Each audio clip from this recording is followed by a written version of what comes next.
մեր հերթական հանդիպումն է, բայց ես ուզում եմ 2 օր առաջվա հանդիպումից մի փոքր մեջբերում բերել։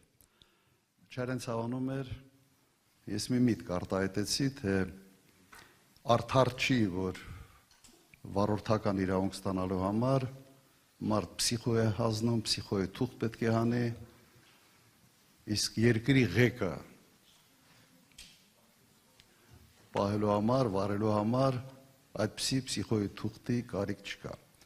Շատ չեմ մանրացրել, օրինակներ չեմ բերել, բայց 3 ուղղակի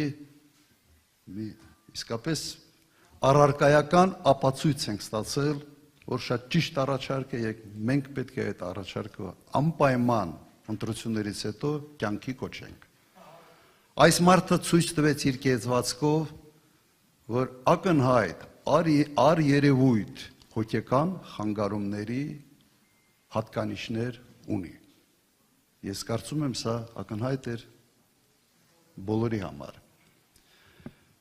Եվ հիմա ես ունեմ հետևյալ հարցադրումը։ Ժողովուրդ ջան, դուք ինչ կարգի ընտանեկան մոդել եք տեսնում։ Ամեն մեկդ։ Թող սա պրոյեկտի իր ընտանիքի վրա։ Ինչպիսի ընտանիքի հայր է ինքը ուզում ունենալ, կամ իր երազած հայրը, կամ այն իդեալական մոդելը, որը մենք կցանկանայինք ունենալ։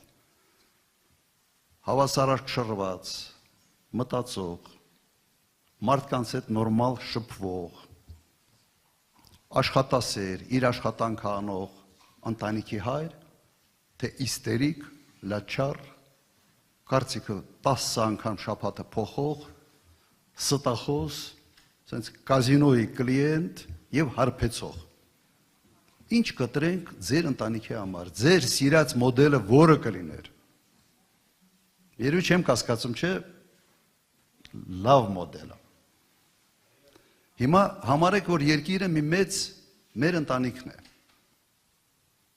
Եվ ունենք մի մարդ, որը ամբողջությամբ համապատասխանում է այդ երկրորդ տարբերակին։ Իստերիկ,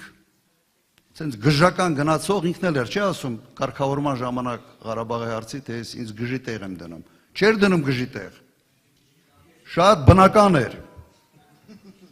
Շատ բնական էր։ Հիմա